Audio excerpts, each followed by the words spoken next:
Hello everyone, welcome to study with Chitralekha. दोस्तों, आज है 22 जनवरी और हम लोग देख रहे हैं डेली करंट अफेयर्स की क्लास को। आज की क्लास में हम लोग 21 और 22 जनवरी दोनों दिन के करंट अफेयर्स को कंप्लीट करेंगे। तो देखते हैं हम पहला क्वेश्चन। हाल ही में किस राज्य में डॉक्टर भीमराव अंबेडकर की प्रतिमा, जिसका कि नाम है सामाजिक न्याय की प्रतिमा, का अनावरण किया गया है? तो देखिए, डॉक्टर भीमराव अंबेडकर की प्रतिमा जिसका कि नाम है स्टैचू ऑफ जस्टिस, ठीक है, जिसे कि सामाजिक न्याय की प्रतिमा कहा जा रहा है, इसका अनावरण किया गया है। Option number D correct option हो जाएगा, आंध्र प्रदेश में। आंध्र प्रदेश में doctor B are Ambedkar ji की प्रतिमा का अनावरण किया गया है, ठीक है। अगर बात करूं मैं इस प्रतिमा की हाइट की, तो कुल हाइट 206 फीट हो जाएगी, ठीक है, याद रखिएगा। और 125 फीट जो है इस स्टेचू की हाइट है, और 81 फीट जो है इसके बेस की हाइट है, ठीक है, ऊंचाई है, याद रखिएगा। तो कुल मिलाकर ये जो डॉक्टर बी आर अम्बेडकर की प्रतिमा है इसकी 206 फीट हाइट है।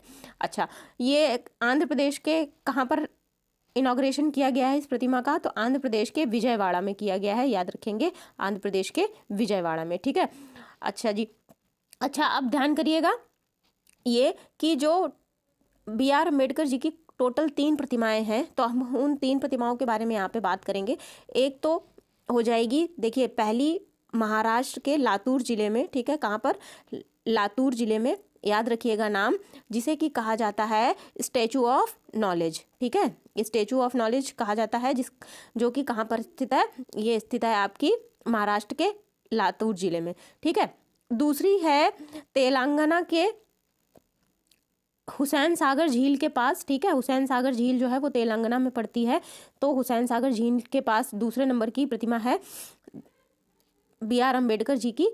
और तीसरी जो है ये यूएस के मैरीलैंड में है, ठीक है, यूएस के मैरीलैंड में है। स्टैचू ऑफ इक्वलिटी कहा जाता है इसको, और इसकी जो ऊंचाई है वो 19 फीट है, 19 फीट है, याद रखिएगा। और अब ये वाली जो सामाजिक न्याय की प्रतिमा है, इसको मिलाकर के टोटल कितनी हो जाएंगी? 4 हो जाएंगी, ठीक है। अच्छा, चलिए अब बढ़ेंगे आगे, और हम जो कुछ महत्वपूर्ण मूर्तियां हैं 2023 की, जिनका इनॉग्रेशन अभी किया गया था, उनको देखेंगे, ठीक है। तो जो पहला है, अच्छा दोस्तों, मैं आप लोगों से ये कहना चाहूँगी, चूंकि हम यहाँ पे रिवीजन कर रहे हैं, तो अब आप लोगों की ये रिस्पॉन्सिबिलिटी बनती है कि जब भी मैं रिवीजन कराऊँ तो आप लोग मेरे साथ बोलते चलो, ठीक है। तो आप लोग वीडियो को केवल देखोगे नहीं, जो भी मैं रिवीजन कराऊंगी उसको बोलते चलना, ठीक है। देखिए, तमिलनाडु के कोयम्बटूर में भारत के पहले फाइनेंस मिनिस्टर कौन थे? आर के चेट्टी थे, ठीक है, आर के षणमुखम चेट्टी जिनका की नाम था। ये भारत के पहले फाइनेंस मिनिस्टर थे, और इनकी प्रतिमा का अनावरण किया किसने? पीयूष गोयल जी ने, ठीक है, पीयूष गोयल ने किया। कहाँ पर? तमिलनाडु के कोयम्बटूर में, ठीक है। नए संसद भवन का इनॉग्रेशन हुआ था, इसकी डिजाइन किसने बनाई? इसकी डिजाइन बनाई डॉक्टर विमल पटेल ने। तेलंगाना के हैदराबाद में अंबेडकर जी की मूर्ति का अनावरण हुआ था, ठीक है, जिसकी हाइट कितनी है? 125 फीट हाइट है, और मूर्तिकार का नाम क्या है? राम वी सुतार, ठीक है, ये भी याद रखिएगा, इंपॉर्टेंट होता है, कभी कभी पूछ दिया जाता है। स्टैचू ऑफ प्रॉस्पेरिटी की इनॉग्रेशन कहाँ पर हुआ? बेंगलोर में हुआ। कैंपेगौड़ा जी की मूर्ति है ये, हाइट कितनी है? 108 फीट हो जाएगी। इनॉग्रेशन किसने किया? प्रधानमंत्री मोदी जी ने किया, ठीक है। अगला है भगवान शिव की मूर्ति, जिसे स्टैचू ऑफ बिलीफ कहा जा रहा है, विश्वास की मूर्ति, कहाँ पर इनॉग्रेटेड हुई? ये राजस्थान के नाथ द्वार में हुई, इनॉग्रेशन इसका हुआ, और इसकी हाइट कितनी है? 112 मीटर है, ठीक है। चलिए, स्टैचू ऑफ नॉलेज किसकी है? भीमराव अंबेडकर जी की प्रतिमा है, अभी बताया था, महाराष्ट्र के लातूर में 70 फीट इसकी हाइट है, ठीक है। स्टैचू ऑफ इक्वलिटी संत रामानुजाचार्य की है, 216 फीट इसकी हाइट हो जाएगी। Statue of unity Sardar Patel जी की प्रतिमा है, कहाँ पर है? 182 मीटर इसकी ऊंचाई है, और गुजरात के केवड़िया में इस स्टैचू को स्थापित किया गया है, नर्मदा नदी के किनारे, ठीक है, साधु बेद नामक आइलैंड पे इसको स्थापित किया है। ये विश्व की सबसे ऊंची मूर्ति है, ये भी ध्यान रखिएगा। अच्छा, अगला है नई दिल्ली में महात्मा गांधी की प्रतिमा का इनॉग्रेशन हुआ था, किसने किया था? जो महात्मा गांधी जी की प्रतिमा थी, इसका इनॉग्रेशन प्रेसिडेंट जो है हमारी राष्ट्रपति द्रौपदी मुर्मू जी के द्वारा किया गया था। हाइट कितनी है? 12 फीट है, ठीक है। अच्छा, दुनिया की सबसे ऊंची नटराज की जो प्रतिमा है, नटराज जो भगवान शिव का एक रूप है, ठीक है, इसका इनॉग्रेशन कहाँ पर हुआ? नई दिल्ली में हुआ, भारत मंडपम में, जहाँ पे G20 की बैठक हुई थी। इसकी हाइट कितनी है? 28 फीट हो जाएगी, और मूर्तिकार कौन है? राधा कृष्णन है, ठीक है। अच्छा, एमपी के सीएम ने ओमकारेश्वर में 108 फीट ऊंची आदि शंकराचार्य जी की प्रतिमा का अनावरण किया गया था, किया था इन्होंने, और इसका नाम क्या था? समानता की प्रतिमा, स्टैचू ऑफ वननेस। याद रखिएगा, स्टैचू ऑफ वननेस कहाँ पर स्थापित की गई है? ओंकारेश्वर में। और ये किसकी प्रतिमा है? आदि शंकराचार्य की प्रतिमा है। भारत के बाहर डॉक्टर बी आर अम्बेडकर की जो सबसे ऊंची प्रतिमा है, हमने अभी पढ़ा था, अमेरिका के मैरीलैंड में है। ठीक है, 19 फीट ऊंची स्टैचू है, ये स्टैचू ऑफ इक्वलिटी है इसका नाम। और जो मूर्तिकार है उनका नाम क्या है? राम वी सुतार हो जाएगा। हमने ऊपर देखा भी था, राम वी सुतार इनका नाम है। ठीक है, चलिए अब बढ़ेंगे आगे और देखेंगे अगला क्वेश्चन। हाल ही में 47वें कोलकाता पुस्तक मेले में थीम देश कौन था? तो देखिए, 47वां कोलकाता पुस्तक मेला कहाँ पर आयोजित हुआ? कोलकाता में आयोजित हुआ, पश्चिम बंगाल में। और जो थीम देश है वो है UK. Option number A correct option हो जाएगा। ठीक है, अच्छा, 18 जनवरी को जो वहाँ की सीएम है, मुख्यमंत्री कहाँ की? पश्चिम बंगाल की, उन्होंने इसका उद्घाटन किया 18 जनवरी 2024 को। ठीक है, याद रखिएगा। तो कोलकाता पुस्तक मेले का जो थीम देश है, कौन सा देश हो जाएगा? यूके, अर्थात यूनाइटेड किंगडम। ठीक है, अच्छा, एक यहाँ से इंपॉर्टेंट क्वेश्चन बनता है जो मैं बताने जा रही हूँ, आप लोगों को ध्यान से सुनिएगा कि 2025 में जो मैड्रिड में आयोजित किया जाने वाला है, 2025 में पुस्तक मेला, वहाँ पर थीम देश कौन होगा? तो 2025 में जो मैड्रिड में पुस्तक मेला आयोजित किया जाना है, वहाँ पर थीम देश भारत होगा। ठीक है, याद रखेंगे, भारत होगा। अच्छा, अब बंगाल के बारे में कुछ बात कर लेते हैं। तो भारत की जो पहली अंडर वाटर मेट्रो है, किसके नीचे चलेगी? हुगली नदी के नीचे चलेगी। हुगली नदी के किनारे कौन सा शहर बसा हुआ है? कोलकाता बसा हुआ है। एनसीआरबी ने एक रिपोर्ट जारी की थी, नेशनल क्राइम रिकॉर्ड ब्यूरो ने। उसने क्या बताया था? उसने बताया था कि कोलकाता सबसे सुरक्षित शहर है महिलाओं के लिए। ठीक है, पूरे देश की बात कर रहा था। और सबसे असुरक्षित शहर किसको बताया था? दिल्ली को बताया था। ठीक है, चलिए, तो ये तो बातें हो गई कोलकाता की। अब हम बढ़ेंगे आगे और क्या करेंगे? देखेंगे अगला क्वेश्चन। अच्छा, अगला क्वेश्चन देखने से पहले एक चीज़ और बता दूं कि जो कोलकाता बंदरगाह है, ठीक है, कोलकाता बंदरगाह, जिसका कि नाम बदलकर क्या कर दिया गया था? डॉक्टर श्यामा प्रसाद मुखर्जी के नाम पे कोलकाता बंदरगाह का नाम रख दिया गया है। तो ये भी आप लोग ध्यान रखिएगा। बढ़ेंगे आगे, देखते हैं अगला क्वेश्चन। हाल ही में भारत का पहला ग्राफीन केंद्र, जिसका कि नाम है India innovation centre for graphene, किस राज्य में स्थापित किया गया है? तो इंडिया इनोवेशन फॉर सेंटर, जो कि भारत का पहला ग्राफीन केंद्र है, ये स्थापित किया गया है केरला में। Option number B correct option हो जाएगा। ठीक है, केरल में India innovation centre for graphene को स्थापित किया गया है। अच्छा, अब ग्राफीन क्या होता है? ग्राफीन देखिए, कार्बन का एक अपरूप होता है। ठीक है, अपरूप होता है, कार्बन का ही एक रूप होता है। तो इसमें जो परमाणु है वो कुछ इस तरीके से षटकोण के फॉर्म में, ऐसे, फिर से ड्रॉ करती हूँ, थोड़ा गड़बड़ हो रहा है, कुछ इस तरह से जुड़े रहते हैं। ठीक है, ग्राफीन इस तरीके से जुड़ा रहता है। ये बहुत ही पतला होता है और बहुत ही ज़्यादा मजबूत होता है। ठीक है, और बहुत ज़्यादा मजबूत होता है। मजबूती के साथ साथ ग्राफीन जो है ये इलेक्ट्रिसिटी का गुड कंडक्टर होता है, अर्थात सुचालक होता है। और ये कार्बन की प्योरेस्ट फॉर्म होती है, प्योर फॉर्म होती है। ठीक है, प्योर फॉर्म होती है, तो इसीलिए इसका यूज़ इलेक्ट्रॉनिक्स क्षेत्रों में बहुत ज़्यादा किया जाता है। तो इंडिया का पहला ग्राफीन केंद्र कहाँ पर खोला जा रहा है? जिसका कि नाम है India innovation centre for graphene, Kerala में खोला जाएगा, केरला के कोच्चि में। ठीक है, अच्छा, अब बात हो रही है यहाँ पे केरला की। तो अब हम देखेंगे केरला का क्या स्टैटिक फीचर्स और केरला से जुड़े हुए करंट अफेयर्स। ठीक है, देखिए, हम हर क्लास में ट्राई करते हैं कि हम जो भी राज्य, किसी ना किसी राज्य को जो हमारे सामने आए करंट अफेयर में, उसके स्टैटिक फीचर्स और उससे जुड़ा हुआ सारा करंट अफेयर उस क्लास में रिवाइज कर लें। तो आज केरला की बारी आती है। तो देखिए, केरल की राजधानी क्या हो जाएगी? केरल की राजधानी हो जाएगी, बताइएगा आप लोग, और मेरे साथ आप लोग रिवीजन करते चलेंगे, बोलते चलेंगे, बिल्कुल भी चुप नहीं बैठेंगे। ठीक है, क्योंकि याद रखने का सबसे अच्छा तरीका है रिवीजन। तो केरल की राजधानी क्या हो जाएगी? तिरुवनंतपुरम हो जाएगी। ठीक है, यहाँ के सीएम कौन हो जाएंगे? सीएम हो जाएंगे पिनियारी विजयन हो जाएंगे, गवर्नर हो जाएंगे आरिफ मोहम्मद खान। ठीक है, याद रखिएगा। अच्छा, केरल का एक उपनाम भी है जिसके कि हम क्या कहते हैं? जिसे हम कहते हैं स्पाइस गार्डन ऑफ इंडिया। ठीक है, केरल है। अच्छा, अब आते हैं राजकीय पशु कौन हो जाएगा? राजकीय पशु हाथी हो जाएगा। और जो पक्षी है वो ग्रेट हॉर्नबिल हो जाएगा। फूल हो जाएगा कन्नी कोन्ना हो जाएगा। राजकीय पेड़ जो है वो नारियल हो जाएगा। राजकीय फल हो जाता है यहाँ का कटहल, जिसे कि हम जैक फ्रूट कहते हैं। राज्य मछली हो जाती है ग्रीन क्रोमाइट। ठीक है, ग्रीन क्रोमाइट राज्य मछली है। और केरल को मसालों का बगीचा, अभी जैसा कि मैंने बताया, स्पाइस गार्डन ऑफ इंडिया कहते हैं। अगर आप पूछोगे कि सबरीमाला मंदिर कहाँ पर है, जहाँ पर मकर विलक्कू त्यौहार होता है, तो ये कहाँ पर है, शबरीमाला मंदिर केरल में है। ठीक है, याद रखिएगा। केरल का शास्त्रीय नृत्य, 2 शास्त्रीय नृत्य मिलेंगे आपको यहाँ पे, कथकली और मोहिनीअट्टम। शास्त्रीय भाषा कौन सी हो जाएगी यहाँ की, मलयालम हो जाएगी। अच्छा, केरल के तट को क्या कहते हैं, जिसे पश्चिमी घाट कहते हैं, तो पश्चिमी घाट को मालाबार कहते हैं। और आप लोग कंफ्यूज ना हो, इसीलिए मैं आपको जब भी रिवीजन कराती हूँ तो हमेशा बताती हूँ, देखिए ये भारत का प्रायद्वीपीय भाग है, ये इस तरफ केरल पड़ता है, ये पश्चिमी घाट हो जाता है आपका। ठीक है, और ये आपका हो जाता है पूर्वी घाट। ठीक, तो ये इधर पड़ता है तमिलनाडु। तो इस तरफ जो केरल का तट है इसे कहते हैं हम मालाबार। ठीक है, मालाबार तट। और जो तमिलनाडु का समुद्री तट है, जो पूर्वी घाट है, इसे हम क्या कहते हैं, कोरोमंडल कहते हैं। याद रखेंगे, बिल्कुल भी कंफ्यूज नहीं होंगे, कोरोमंडल।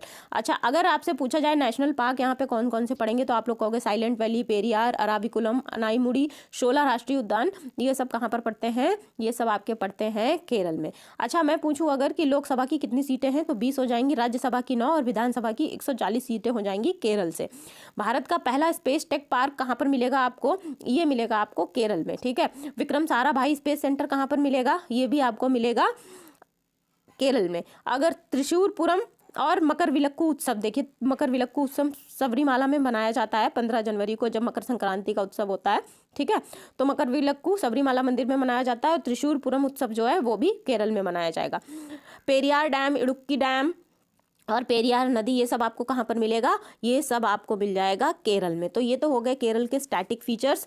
अब हम आते हैं केरल के करंट अफेयर पे।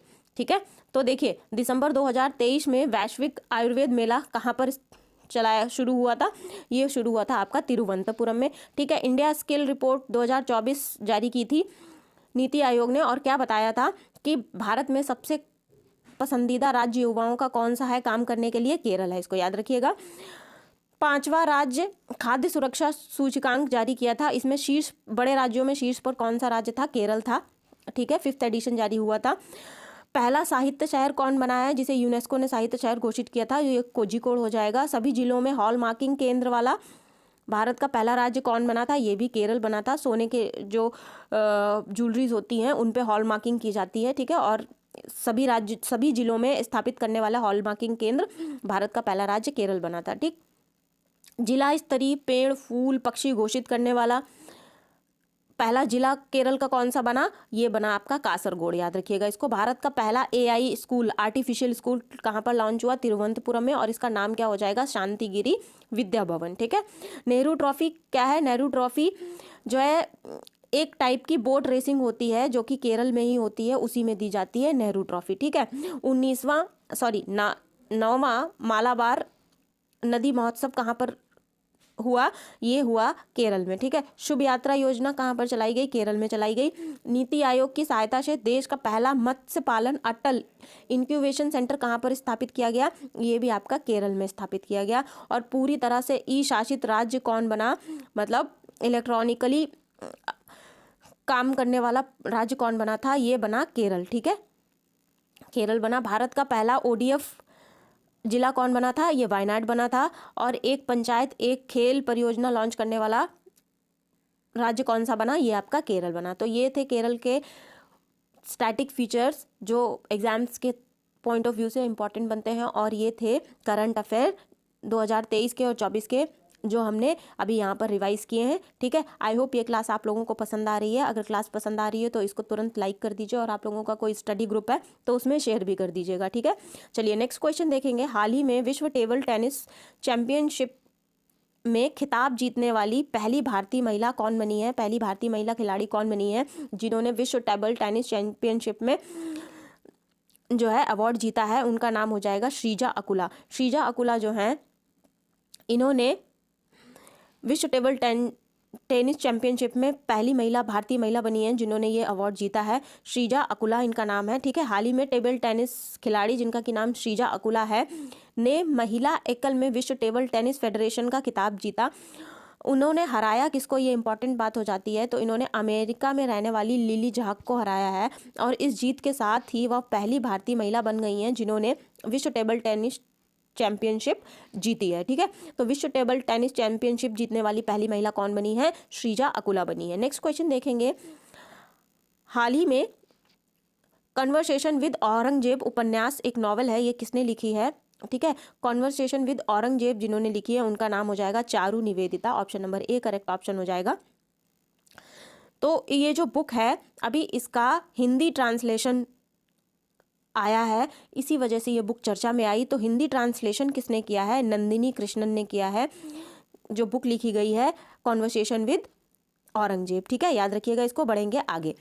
हाल ही में पेप्सिको इंडिया के नए सीईओ कौन बने हैं? तो देखिए पेप्सिको इंडिया के जो नए सीईओ बने हैं उनका नाम क्या हो जाएगा? उनका नाम हो जाएगा जागृत कोटेचा। ठीक है, जागृत कोटेचा जो है पेप्सिको इंडिया के नए सीईओ बने हैं और ये किसका स्थान लेंगे? ये अहमद अल सीख का स्थान लेंगे। ठीक है, याद रखिएगा इसको।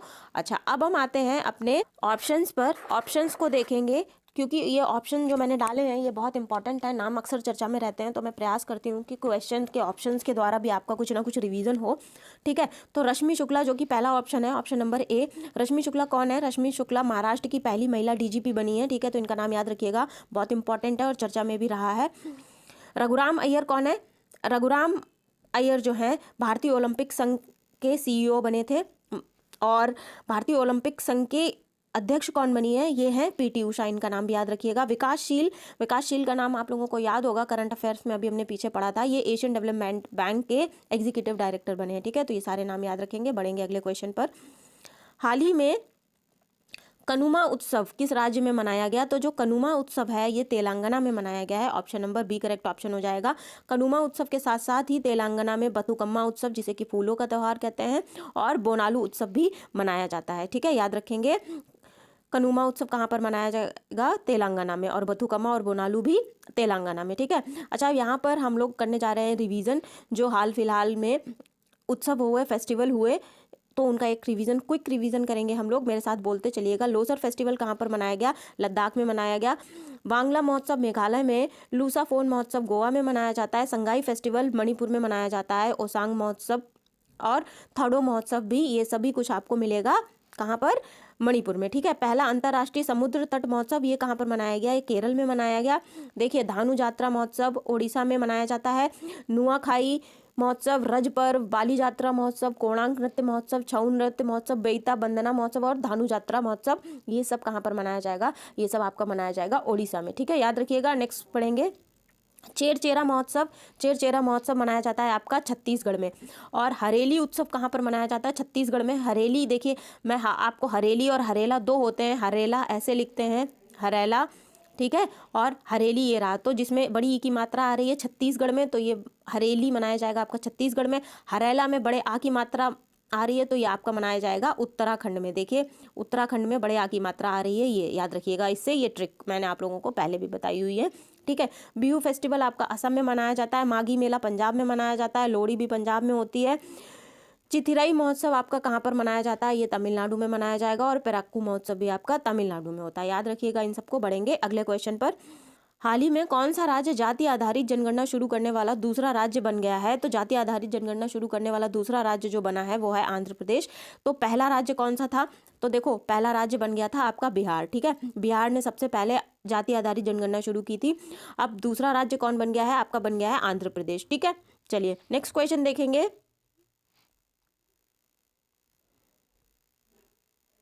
हाल ही में फर्टिलाइजिंग द फ्यूचर नामक पुस्तक किसने लिखी है? तो देखिए फर्टिलाइजिंग द फ्यूचर जो पुस्तक है ये लिखी है मनसुख मांडविया ने। और ये जो पुस्तक है इसका हिंदी संस्करण आया है, हिंदी संस्करण जिसका कि नाम है उर्वरक आत्मनिर्भरता की राह। ठीक है, आत्मनिर्भर की राह ये है, उर्वरक आत्मनिर्भर की राह, ये इसका हिंदी संस्करण है। याद रखिएगा इसको भी। और ये जो पुस्तक है इसका इनॉग्रेशन किसने किया है? तो हमारे जो उपराष्ट्रपति हैं जगदीप धनखड़ जी, उन्होंने इसका इनॉग्रेशन किया है, इस पुस्तक को लॉन्च किया है, फर्टिलाइजिंग द फ्यूचर। ठीक है, अब ये मनसुख मांडविया जिन्होंने ये पुस्तक लिखी है ये कौन है?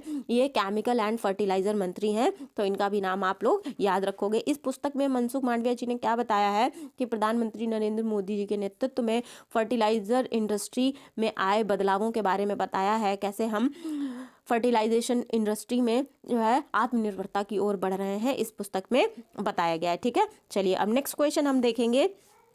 नेक्स्ट क्वेश्चन के साथ साथ हम इम्पॉर्टेंट बुक देखते हैं पहले, जो अभी ये चर्चा में थी। ये नई बुक्स हैं 2023 से लेकर के 24 तक की 10 बुक्स हैं यहाँ पर। हम उनका एक क्विक रिवीजन करेंगे। देखिए मैं आप लोगों से हमेशा रिवीजन करने के लिए कहती हूँ, तो चलिए रिवीजन करिए अभी। आदित्य भूषण, इन्होंने जो बुक है उन्होंने लिखी, इसका नाम हो जाएगा guts admit the blood bath, ठीक है। अभय के, इन्होंने जो बुक लिखी उसका नाम हो जाएगा नालंदा बुक। जुपिंदर जीत सिंह ने लिखी जो किताब उसका नाम हो जाएगा हु किल्ड मूसेवाला, ठीक है। के शिवानी, इनकी किताब का नाम हो जाएगा the power of one thought. Doctor Manoj Kumar, इनकी किताब का नाम हो जाएगा supreme court on commercial arbitration, ठीक है, ये हो जाएगा। रस्किन बॉन्ड ने जो किताब लिखी इनका नाम हो जाएगा the golden years the many days of living a good long life, ठीक है। The golden years the many days of living a good long life. Shantanu Gupta, जिन्होंने 2 किताबें लिखी हैं, अजय टू योगी आदित्य, और इसके साथ साथ एक किताब इन्होंने और लिखी जिसका कि नाम है the monk who transformed UP. Ashok Kumar Bhattacharya की किताब का नाम हो जाएगा Indian finance ministry from dependence to emergency 1947 to 1977। S Hussain Zaidi, इनकी किताब का नाम हो जाएगा रॉ हिटमैन बुक, ठीक है। रूपा पाई, इन्होंने किताब लिखी जिसका कि नाम है द योग सूत्र फॉर चिल्ड्रन बुक्स, ठीक है। अगली किताब है अनीता भरत शाह की जिसका कि नाम है कलर्स ऑफ डिवोशन, ठीक है। तो ये सब याद रखिएगा। अच्छा, एक किताब का नाम और याद रखिएगा, रघुराम राजन जो कि आरबीआई के पूर्व गवर्नर रह चुके हैं, इनकी किताब का नाम है I do what I do. ये इनकी फेमस बुक है, अक्सर एग्जाम्स में पूछ दी जाती है, तो इसको भी ध्यान रखिएगा। अगला क्वेश्चन देखेंगे, हाल ही में पक्के पग हॉर्नबिल महोत्सव कहाँ पर मनाया गया है? तो पक्के पग हॉर्नबिल महोत्सव जो है अरुणाचल प्रदेश में मनाया जाता है, इसको याद रखेंगे आप लोग, ठीक है। अच्छा, अब देखते हैं आगे। एक चीज़ और यहाँ पे ध्यान रखिएगा, बिल्कुल कन्फ्यूज़न वाली बात ना क्रिएट करिएगा कि अगर आपके सामने कभी क्वेश्चन आ जाए हॉर्नबिल उत्सव या हॉर्नबिल महोत्सव, ये मनाया जाता है आपका नागालैंड में। हॉर्नबिल उत्सव मनाया जाता है नागालैंड में, लेकिन पक्के पग हॉर्नबिल उत्सव जो है ये अरुणाचल प्रदेश में मनाया जाता है, तो इसको याद रखिएगा, बिल्कुल भी कंफ्यूज नहीं होइएगा। 18 से 20 जनवरी तक अरुणाचल प्रदेश के केसांग जिले के सेई जोशा में जो पक्के पग हॉर्नबिल महोत्सव है इसका आयोजन किया गया। नियाशी आदिवासी समुदाय के द्वारा इसको मनाया जाता है। हॉर्नबिल पक्षी के संरक्षण के लिए इस त्यौहार का जो है आयोजन किया जाता है, ठीक है। अच्छा, अब हम देखेंगे कि हॉर्नबिल जो है कौन से स्टेट्स का नेशनल बर्ड है, मतलब राज्य पक्षी है, स्टेट बर्ड है। तो हॉर्नबिल पक्षी जो है अरुणाचल प्रदेश और केरल का राज्य पक्षी है, लेकिन हॉर्नबिल महोत्सव कहाँ पर मनाया जाता है? नागालैंड में मनाया जाता है। तो लेकिन नागालैंड का राज्य पक्षी हॉर्नबिल नहीं है, इसको याद रखिएगा, ठीक है। अच्छा, अब यहाँ पर बात हम लोग कर रहे हैं अरुणाचल प्रदेश की, तो अब हमारी क्या रिस्पॉन्सिबिलिटी बनती है कि हम अरुणाचल प्रदेश के स्टैटिक फीचर और करंट अफेयर्स को एक साथ रिवाइज करें। तो चलिए फिर करते हैं हम लोग रिवाइज। अरुणाचल प्रदेश की राजधानी क्या हो जाएगी? ईटानगर हो जाएगी। लोकसभा की 2 सीटें हो जाएंगी, राज्यसभा की 1 हो जाएगी और विधानसभा में 60 सीटें हो जाएंगी, ठीक है।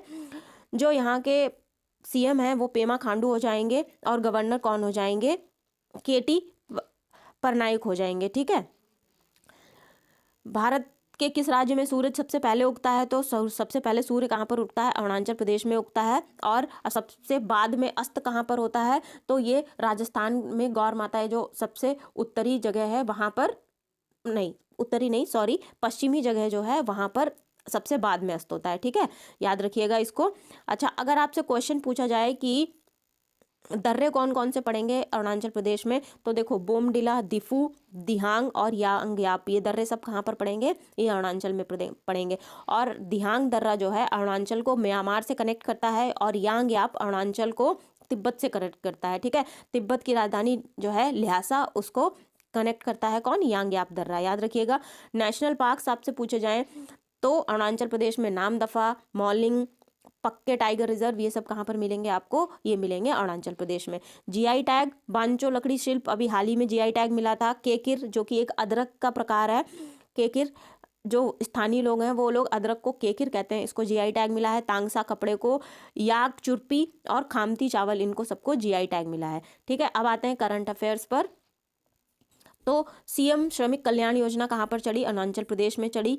और अरुणाचल प्रदेश की जो राज्य तितली है उसका नाम क्या है? केसरे हिंद है, ठीक है। चचिन चराई महोत्सव कहाँ पर होता है? ये अरुणाचल प्रदेश में होता है।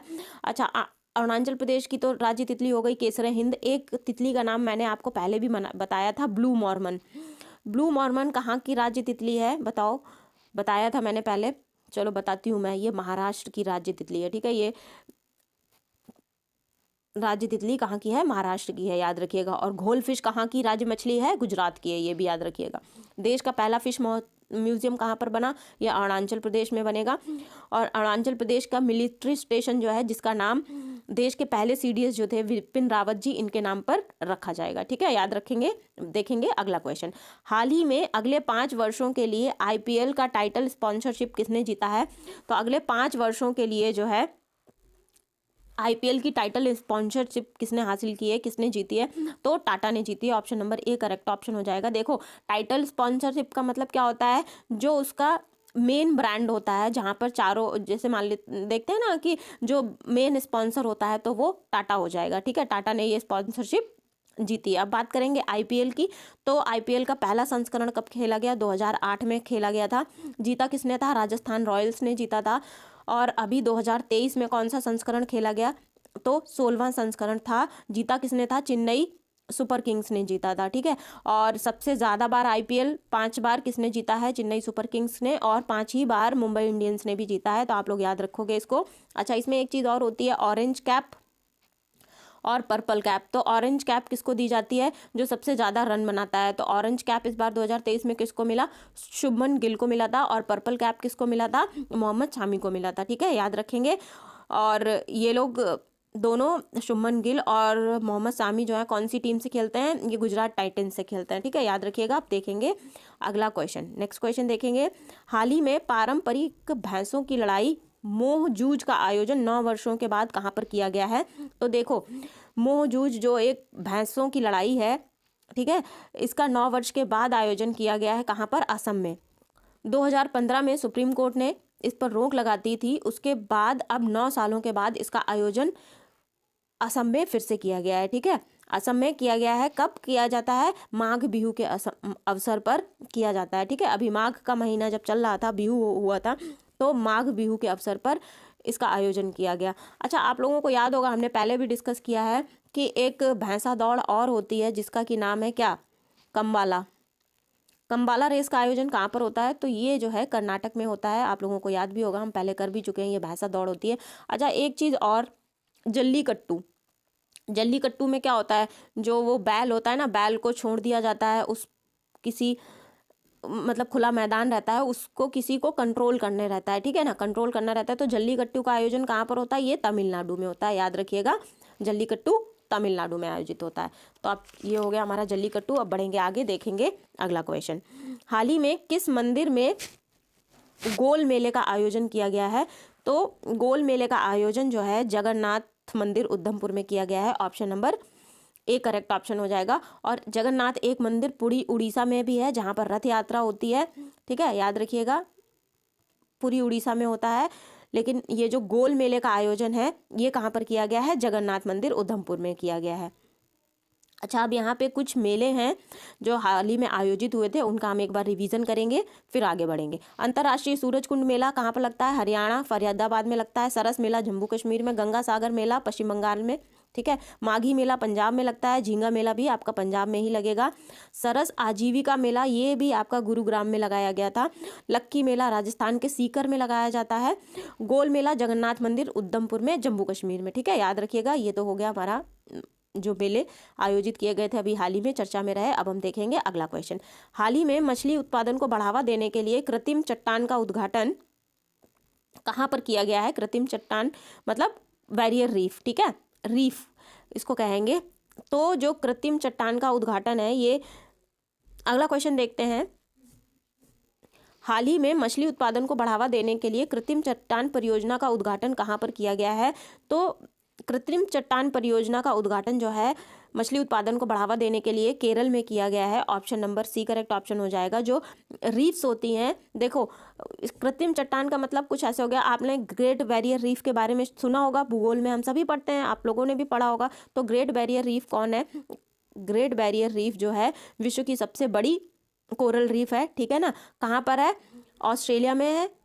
और जो अगर मैं पूछूं कि एग्जैक्टली जगह कहाँ पर है, तो जो क्वींसलैंड है, ठीक है, क्वींसलैंड के उत्तरी पूर्वी तट के समानांतर कोरल सी में पड़ती है, ठीक है, कोरल सी में पड़ती है। ग्रेट बैरियर रीफ विश्व की सबसे बड़ी कोरल रीफ है वो। अच्छा, अब ये जो कोरल रीफ होती है ये क्या होती है? देखो, कोरल रीफ क्या है, पानी के नीचे समुद्र में, ये समंदर हो गया जैसे मान लीजिए, और ये चट्टान टाइप की होती है। कोरल जो होता है कोरल से बनी हुई होती है। तो ये जो रीफ है, ये जगह है, ये चट्टान है, यहाँ पे कोरल्स रहते होते हैं। कोरल रीफ कोरल की बनी है, तो यहाँ पे मछलियाँ जाती हैं, ठीक है, मछलियों को अपना घर बनाती हैं यहाँ पर, उनको खाने का जो भोजन है वो भी मिल जाता है, सब कुछ यहाँ पर होता है। तो मछली उत्पादन को बढ़ावा देने के लिए ये कृत्रिम चट्टान परियोजना, इसका उद्घाटन किया गया है केरल में। कोरल रीफ जो ग्रेट बैरियर रीफ है, ये तो नेचुरल है, नेचुरल मूंगे से बनी हुई है रीफ, ठीक है ना। लेकिन यहाँ पर क्या होगा, केरल में इस जो आर्टिफिशियली रीफ है, ये समंदर के नीचे उस जगह पर स्थापित की जाएगी, और यहाँ पर वैसा ही एनवायरनमेंट सब कुछ क्रिएट किया जाएगा जिससे कि ये जो रीफ है नेचुरली डेवलप हो सके, और जो मछलियां हैं उनका उत्पादन बढ़ सके। उनको मछलियों को जो नेचुरल हैबिटेट होता है ना, नेचुरल हैबिटेट में मछलियां अच्छे तरीके से पल सकें, अपना प्रजनन वगैरह कर सकें, जिससे कि मछली उत्पादन को बढ़ावा मिलेगा, ठीक है। तो याद रखिएगा इसको। अच्छा, गुजरात की जो राज्य मछली है मैंने बताई थी अभी आपको, गोल्ड फिश है, ठीक है, याद रखिएगा इसको। और अच्छा, रॉक की बात हो रही है तो एक रॉक से क्वेश्चन पूछती हूँ मैं, आई होप ये सब लोगों को पता होगा। स्टडी ऑफ रॉक क्या कहलाता है? चलो बताओ। स्टडी ऑफ रॉक कहलाता है आप लोगों का पेट्रोलॉजी, ठीक है। चट्टानों के अध्ययन को क्या कहते हैं? पेट्रोलॉजी कहते हैं। और जब ज्वालामुखी फूटते हैं तो ज्वालामुखी के फूटने से कौन सा शेल बनता है, कौन सी चट्टान बनती है? आग्नेय चट्टानें बनती हैं, ठीक है। आग्नेय चट्टानों के घर्षण घिसावट से कौन सी जो घर्षण घिसावट जब होती है, और वो चट्टानें फिर आग्नेय चट्टानें किसका निर्माण करती हैं? आग्नेय चट्टानें ही अवसादी शैलों का निर्माण करती हैं, ठीक है। अवसादी शैलों के बाद तीसरा नंबर किसका आता है? रूपांतरित चट्टानें, ठीक है। जो दाब और ताप, जो फिजिकल कंडीशंस होती हैं उनके बदलने से जो चट्टानें जिनका रूप बदल जाता है उन्हें रूपांतरित चट्टानें कहते हैं, ठीक है। तो ये सारी चीज़ें याद रखिएगा। देखते हैं अगला क्वेश्चन। हाल ही में कौन सी कंपनी दुनिया का दूसरा सबसे मूल्यवान आईटी ब्रांड बनी है, ठीक है। अभी हम यहाँ पर आईटी ब्रांड की बात कर रहे हैं, तो ब्रांड फाइनेंस सर्विसेज जो है उसने ग्लोबल 500 आईटी सर्विसेज की रैंकिंग 2024 जारी की है। याद रखिएगा, मैं बार बार कह रही हूँ आईटी ब्रांड की बात कर रही हूँ, ठीक है। तो दुनिया का दूसरा सबसे मूल्यवान आईटी ब्रांड कौन सी कंपनी बनी है? तो ये हो जाएगी टीसीएस, ठीक है। टीसीएस जो है इसकी ब्रांड वैल्यू क्या है? 19.2 बिलियन, 2024 में $2 बिलियन इसकी वैल्यू। जो ब्रांड फाइनेंस सर्विसेज है उसने ग्लोबल 500 आईटी सर्विसेज की जो रैंकिंग जारी की है उसमें इतनी वैल्यू बताई है, कितनी? $19.2 बिलियन, ठीक है। टीसीएस दूसरे नंबर का सबसे बड़ा मूल्यवान आईटी ब्रांड बना है। तो पहले नंबर का कौन है? अच्छा, पहले नंबर का भी देख लो कौन है भाई। पहले नंबर का हो जाएगा आपका एक्सेंचर। एक्सेंचर आईटी कंपनी है, ठीक है, इसका नाम याद रखना। पहले नंबर का एक्सेंचर है, दूसरे नंबर का आपका टीसीएस हो गया, और तीसरे नंबर का कौन हो गया? तीसरे नंबर का हो जाएगा आपका आईबीएम। तो ये सारे नाम आप लोग याद रखोगे। अच्छा, अब टीसीएस की बात करें तो टीसीएस की स्थापना कब हुई थी? टीसीएस की स्थापना आपकी हो जाएगी 1968 में स्थापना हुई थी, ठीक है। हेडक्वार्टर कहाँ पर है? हेडक्वार्टर आपका मुंबई महाराष्ट्र में हो जाएगा। और चेयरमैन कौन हो जाएंगे? चेयरमैन हो जाएंगे नटराजन चंद्रशेखरन, ठीक है, याद रखिएगा ये सारी बातें टीसीएस के बारे में। अच्छा, अगर मैं आप लोगों से पूछूं कि बताओ भाई महारत्न कंपनियां कितनी हैं, तो महारत्न कंपनी आप लोग कहोगे 13 है। 13वें नंबर की कौन बनी? 13वें नंबर की बनी थी ऑयल इंडिया लिमिटेड, ठीक है। नवरत्न कंपनियां 16 हैं, और 16वें नंबर की कौन बनी? तो 16वें नंबर की बनी थी राइट्स, ठीक है। ये चीज़ें भी आप लोग याद रखिएगा। बढ़ेंगे आगे, अगला क्वेश्चन। हाल ही में खबरों में रहा ऑपरेशन मार्ग बार सरमाचर किसने लॉन्च किया? तो अभी खबरों में एक ऑपरेशन था मार्ग बार सरमाचर ऑपरेशन, ये किसने लॉन्च किया? ये पाकिस्तान ने लॉन्च किया था। किसके खिलाफ लॉन्च किया था? ईरान के खिलाफ लॉन्च किया था, ठीक है। पाकिस्तान ने ईरान के खिलाफ लॉन्च किया था। तो मार्ग बार सरमाचर जो है ये बलोच भाषा है। बलोच भाषा में इस जो नाम रखा गया है मार्गबार समाचार, इसको कहते हैं लड़ाकों का खात्मा करना। ठीक है, तो आप लोगों को इतनी सी बात याद रखनी है कि मार्गबार समाचार ऑपरेशन किसने लॉन्च किया? पाकिस्तान ने किया। किसके खिलाफ किया? ईरान के खिलाफ किया। ठीक है, चलिए नेक्स्ट क्वेश्चन देखेंगे। हाल ही में एशियाई बौद्ध सम्मेलन की 12वीं आम सभा का आयोजन कहाँ पर किया गया था? तो बौद्ध सम्मेलन की 12वीं सभा का आयोजन कहाँ पर हुआ, ये हमें बताना है। ये इसका आयोजन नई दिल्ली में किया गया। ठीक है, नई दिल्ली में इसका आयोजन हुआ था। अभी कौन से नंबर का संस्करण था? 12वां संस्करण था। किस लिए आयोजन हुआ? शांति के लिए एशियाई बौद्ध धर्म सम्मेलन होता है हर साल, तो उसका ये 12वीं सभा जो कि इस बार नई दिल्ली में हुई। इसकी स्थापना कब हुई थी? शांति के लिए एशियाई बौद्ध धर्म सम्मेलन की स्थापना 1970 में स्थापना हुई थी। ठीक है, भारत, श्रीलंका और नेपाल के जो धार्मिक नेता थे जो कि बौद्ध धर्म से संबंधित थे, उन्होंने इस सम्मेलन को बनाया था, इसकी स्थापना की थी। ठीक है, याद रखिएगा। अच्छा, अब यहाँ पर हम बौद्ध धर्म के बारे में कुछ बात कर लेते हैं। बौद्ध धर्म के संस्थापक कौन थे? बौद्ध धर्म के संस्थापक महात्मा बुद्ध थे। ठीक है, इनका जन्म कहाँ पर हुआ था? लुम्बिनी में हुआ था। बचपन का नाम क्या था? सिद्धार्थ था। और इन्होंने क्या किया? जब गृह त्याग किया, तो जो गृह त्याग की जो घटना है उसको क्या कहा जाता है? उसको महाभनिष्क्रमण कहा जाता है। ठीक है, याद रखिएगा, महाभनिष्क्रमण कहा जाता है। और इन्होंने निरंजना नदी के तट पर कठोर तपस्या की। 12 वर्ष की कठोर तपस्या के बाद इन्हें बोधि वृक्ष के नीचे ज्ञान प्राप्त हुआ। बोधि वृक्ष के नीचे ज्ञान प्राप्त होने की जो घटना है, जो कि बोध गया में हुआ। ठीक है, ज्ञान प्राप्त कहाँ पर हुआ? बोध गया में हुआ। जो ज्ञान प्राप्त होने की घटना है उसको क्या कहा जाता है? धर्म चक्र परिवर्तन। ठीक है, धर्म चक्र परिवर्तन। और इन्होंने सबसे पहला उपदेश कहाँ पर दिया? तो सबसे पहला उपदेश इन्होंने 5 शिष्य थे इनके, कौडिल्य बप्पा भादिया, जिनको इन्होंने सारनाथ में, जो कि वाराणसी के पास पड़ता है, वहाँ पर इन्होंने उपदेश दिया, अपना पहला उपदेश दिया। ठीक है, महापरिनिर्वाण कहाँ पर हुआ? मतलब इन्होंने अपना शरीर त्याग कहाँ पर किया? कुशीनगर में किया। इसे कुशीनारा भी कहते हैं। मलगरनाज की राजधानी थी ये। 16 महाजनपद काल की बात कर रहे हैं हम यहाँ पर। तो इसको क्या कहते हैं? महापरिनिर्वाण कहते हैं। शरीर त्याग की जो घटना है इसको बौद्ध धर्म में महापरिनिर्वाण कहते हैं, महात्मा बुद्ध के। ठीक है, और महात्मा बुद्ध से जुड़ा हुआ बौद्ध धर्म से संबंधित आप लोगों ने अगर वीडियो नहीं देखा है तो आप लोगों को उसका लिंक वीडियो के डिस्क्रिप्शन बॉक्स में मिल जाएगा। आप लोग बौद्ध धर्म का जो वीडियो है, पूरा वीडियो आप लोग देख सकते हैं। उसमें बौद्ध धर्म का स्टार्टिंग से लेके एंड तक की सारी जानकारी आपको दी जाएगी। एग्जाम में वहाँ से बाहर कुछ भी नहीं आना है। उसके साथ साथ आपको वहाँ पे प्रैक्टिस के क्वेश्चंस भी मिल जाएंगे। तो अगर आप लोग चाहो तो आप लोग वो वीडियो देख सकते हो। ठीक है, देख लीजिएगा। बौद्ध धर्म, मैं ऐसी गारंटी देती हूँ कि वहाँ से आपकी सारी डाउट्स क्लियर हो जाएंगे। कोई भी डाउट दिमाग में बौद्ध धर्म से जुड़ा हुआ नहीं बचेगा। साथ साथ जैन धर्म भी वहाँ पर क्लियर कर सकते हो। ठीक है, तो चलिए, ये थी हमारी क्लास आज की करंट अफेयर्स की। आई होप ये क्लास आप लोगों को पसंद आई होगी। अगर क्लास पसंद आई है तो क्लास को लाइक करिए। आपका कोई स्टडी ग्रुप है, कोई पेयर ग्रुप है, अपने दोस्तों के साथ इस क्लास को शेयर करिए ताकि वो लोग भी इस वीडियो को देखें। और अगर चैनल पर पहली बार आए हैं तो चैनल को सब्सक्राइब कर लीजिएगा, बेल आइकन ज़रूर प्रेस करिएगा। ठीक है, और आप लोगों से अंत में मैं इतना ही कहना चाहूँगी कि पढ़ते रहिए, अपने गोल पर फोकस करिए, रिवीजन करिए। मिलते हैं अगली क्लास में। Thank you everyone.